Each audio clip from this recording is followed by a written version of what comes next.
Hello दोस्तों, welcome in target teaching school. Pedagogy of maths के लिए आपकी क्लास 4 होने वाली है ये। ठीक है, क्लास 4 है आपकी पैडागोजी ऑफ मैथ्स के लिए, बीएड सेकेंड सेमेस्टर के लिए। तो चैप्टर आपका है गणित शिक्षण की विधियाँ एवं नवाचार। तो विधियों से जुड़े कुछ क्वेश्चन हैं जो कि मोस्ट इम्पॉर्टेंट क्वेश्चन है, इससे ज़्यादा एग्ज़ाम में पूछे जाते हैं। आपके एग्ज़ाम आ ही चुके हैं सेकेंड सेमेस्टर के, तो आप अपना प्रैक्टिस कर सकते हैं जिसको आते हैं क्वेश्चन।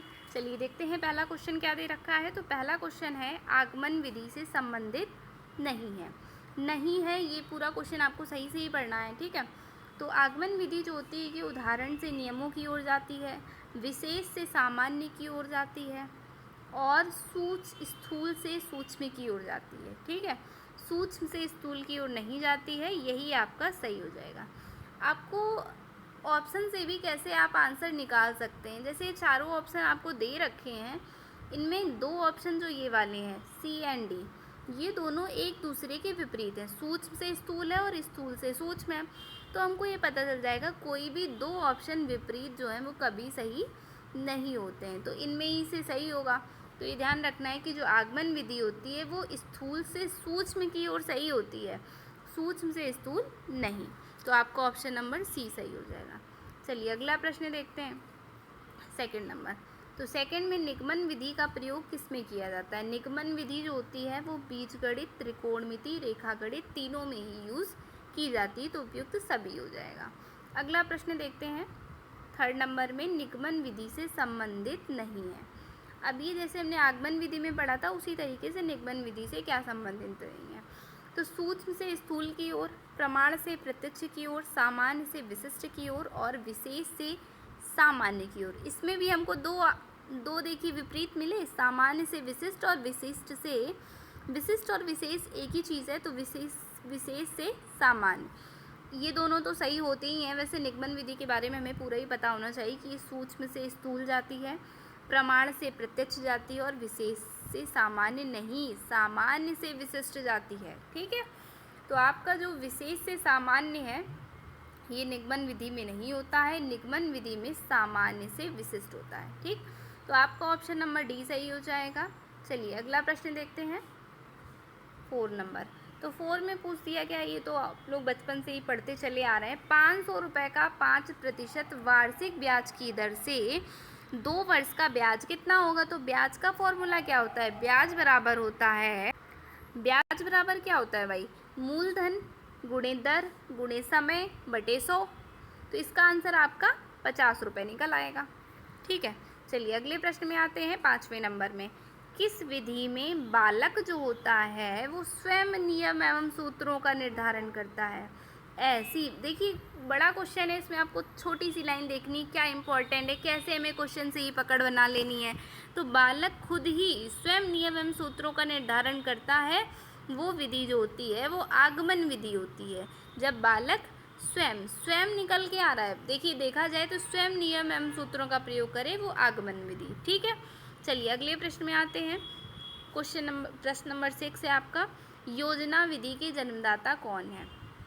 ठीक है, इस तरह के क्वेश्चन मोस्टली एग्जाम में ज़्यादा पूछे जाते हैं कि इस विधि के जन्मदाता कौन है, ये विधि किसने दी है।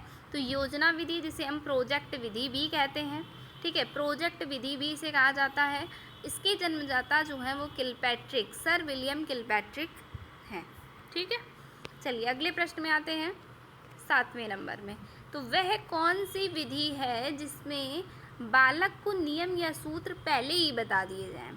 जो सूत्र होते हैं वो बालक को क्या किया जाए, पहले ही बता दिया जाए, तो वो होती है निगमन विधि।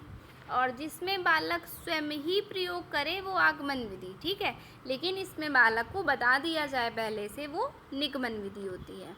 चलिए अगला प्रश्न देखते हैं, 8वां नंबर। निम्न में छात्र केंद्रित विधि, जो छात्र केंद्रित विधि है वो कौन सी है।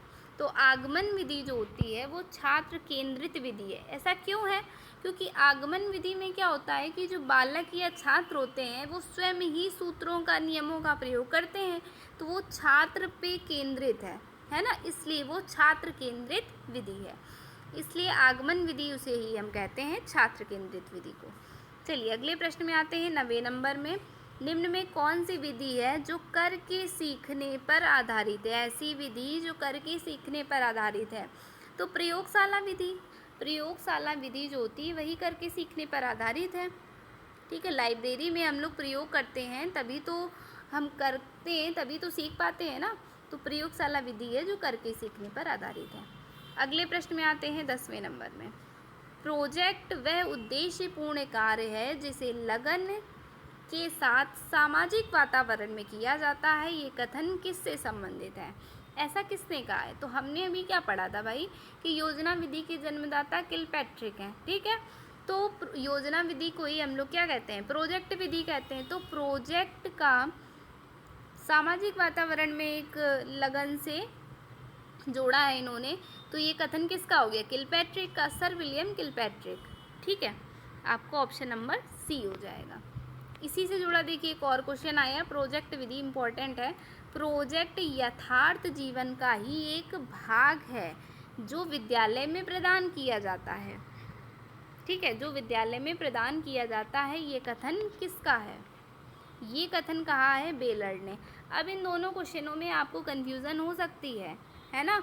तो ये ध्यान रखना है, इसमें बोला गया है कि यथार्थ जीवन का एक भाग है, वो कहा बेलर्ड ने। और इसमें क्या था आपका? इसमें कहा गया था कि वो सामाजिक वातावरण में किया जाता है, एक उद्देश्यपूर्ण कार्य है प्रोजेक्ट जो सामाजिक वातावरण में किया जाता है। तो ऐसा किलपैट्रिक ने कहा। और प्रोजेक्ट में जो बेलर्ड हैं, इन्होंने एक भाग बता दिया जीवन का। ठीक है, उन्होंने वातावरण से जोड़ा सामाजिक, इन्होंने एक भाग बताया। तो आपको ऐसे ही करके याद करना है। चलिए अगले प्रश्न में आते हैं। अनुसंधान विधि। अनुसंधान विधि के जन्मदाता कौन है? ठीक, तो अनुसंधान विधि जो है इसके जन्मदाता हैं प्रोफेसर हेनरी एडवर्ड आर्मस्ट्रॉन्ग। तो अनुसंधान विधि के जन्मदाता कौन है? Professor Henry Edward Armstrong. चलिए अगले प्रश्न में आते हैं 13वें नंबर में। ह्यूरिस्को शब्द का शाब्दिक अर्थ। ऐसे पूछ लेते हैं कि इसका शाब्दिक अर्थ क्या है? तो इस शब्द का शाब्दिक अर्थ होता है मैं खोजता हूँ। ठीक है, आपका ऑप्शन नंबर बी सही हो गया। चलिए अगले प्रश्न में आते हैं। तो ये ह्यूरिस्टिक शब्द की उत्पत्ति किस भाषा से हुई है भाई? ये हुई है ग्रीक भाषा से। ये ग्रीक भाषा का शब्द है ह्यूरिस्टिक। ठीक है, चलिए अगले प्रश्न में आते हैं 15वें नंबर में। तो किसने टोली शिक्षण विधि का विकास किया? अब देखिए हमने अनुसंधान विधि, प्रोजेक्ट विधि, तो ये सारी विधियाँ जो हैं ये पेपर के लिए मोस्ट इम्पॉर्टेंट हैं। तो आप सारी विधियाँ पढ़ के जाइए। ठीक है, तो टोली शिक्षण विधि दी है जे फ्रीमैन ने। किसने दी है? जे फ्रीमैन। टोली शिक्षण प्रविधि जे फ्रीमैन ने दी है। चलिए अगले प्रश्न में आते हैं। हार्वर्ड विश्वविद्यालय में सबसे पहले 1995 में किस विधि का प्रयोग किया गया था? मतलब ये विधि जो है वो सबसे पहले ही आई हार्वर्ड विश्वविद्यालय में। तो टोली शिक्षण विधि का सबसे पहले प्रयोग किया गया हार्वर्ड विश्वविद्यालय में। ठीक है, टोली शिक्षण विधि कहाँ से आई? हार्वर्ड विश्वविद्यालय से। अगले प्रश्न को देखते हैं। 17वें में निम्न में शिक्षण विधि नहीं है। कौन सी है जो शिक्षण विधि नहीं है? देखिए आगमन विधि से हम सीखते हैं, प्रयोगशाला में भी, निगमन में भी। टोली शिक्षण जो है ये एक शिक्षण विधि नहीं है। अगले प्रश्न में आते हैं। सक्रिय अनुबंध का सिद्धांत किसने प्रतिपादित किया था? ये आपका प्रश्न जो है आपका बीएड के फर्स्ट सेमेस्टर में लॉन्ग आंसर में पूछ देते हैं, सक्रिय अनुबंध का सिद्धांत। ठीक है, तो ये स्किनर के द्वारा दिया गया, ये मोस्ट इम्पॉर्टेंट क्वेश्चन हो जाएगा पेपर के मोड से। ठीक है, सक्रिय अनुबंध सिद्धांत दिया किसने? स्किनर ने। चलिए अगले प्रश्न में आते हैं 19 नंबर में। निम्न में कौन सी विधि अध्यापक केंद्रित? हमने छात्र केंद्रित पढ़ी थी ना, अब आ गई अध्यापक केंद्रित। तो अध्यापक केंद्रित कौन सी विधि है? व्याख्यान विधि। व्याख्यान विधि में क्या होता है कि छात्र जो होते हैं वो क्रियाशील नहीं होते हैं, वो केवल सुनते ही हैं, टीचर व्याख्या करता है। तो व्याख्यान विधि किस पे बेस्ड है? अध्यापक पे। तो ये हो गई अध्यापक केंद्रित विधि। चलिए अगले प्रश्न में आते हैं 20 नंबर में। अज्ञात से ज्ञात की ओर किस विधि में अग्रसर है? तो ये हमने पहले आगमन निगमन के बारे में पढ़ा है ना कि इसकी क्या विशेषताएं होती हैं। तो अज्ञात से ज्ञात की ओर वो है निगमन विधि। कौन सी विधि है? निगमन विधि जो है वो अज्ञात से ज्ञात की ओर जाती है।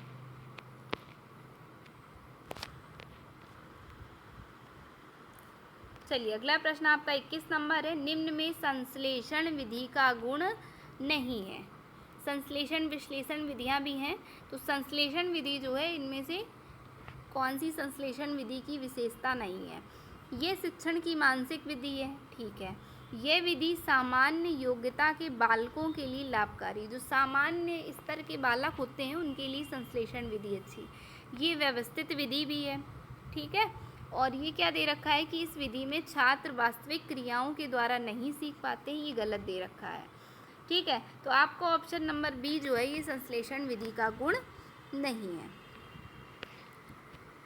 चलिए अगले प्रश्न में आते हैं 22 नंबर में। एलन तथा रियोन ने सूक्ष्म शिक्षण के कितने सिद्धांत दिए हैं? तो इन्होंने सूक्ष्म शिक्षण के 5 सिद्धांत दिए हैं। आपको याद रखना है, ये भी पूछ लेता है कि सूक्ष्म शिक्षण किसके द्वारा दिया गया है, सूक्ष्म शिक्षण सिद्धांत किसने दिया है? तो एलन तथा रियोन के द्वारा दिया गया है क्या? सूक्ष्म शिक्षण। और कितने सिद्धांत? 5 सिद्धांत दिए गए हैं। चलिए अगले प्रश्न में आते हैं 23 नंबर में। आगमन विधि से क्या होता है? सूत्रों तथा नियमों को प्रतिपादित करने, तत्पश्चात निगमन विधि से आगे बढ़ने तथा अभ्यास करने की प्रक्रिया को क्या कहते हैं? अब देखिए आगमन भी प्रयोग हो रहा है, निगमन विधि भी प्रयोग हो रही, तो मिलके क्या हो गया? आगमन निगमन विधि, है ना। बहुत क्वेश्चन क्या है कि आपको उनका आंसर आपको प्रश्न से ही मिल जाएगा, आप केवल उनको सही से पढ़िए। चलिए अगले प्रश्न में आते हैं 24 नंबर। ये हमारा लास्ट क्वेश्चन भी होगा आपकी क्लास का। गणित विषय से संबंधित नवीन तथ्यों, नियमों, सिद्धांतों, सूत्रों का ज्ञान किस विधि के द्वारा दिया जाना चाहिए? तो ये आगमन विधि जो होती है इसके द्वारा नवीन तथ्यों, नियमों, सिद्धांतों और सूत्रों का ज्ञान दिया जाता है, ठीक है। क्लास कैसी लगी आप लोग कमेंट करके बताइए, और सेशन पसंद आया हो तो लाइक करें, शेयर करें, सब्सक्राइब करें, एंड थैंक्स फॉर वॉचिंग।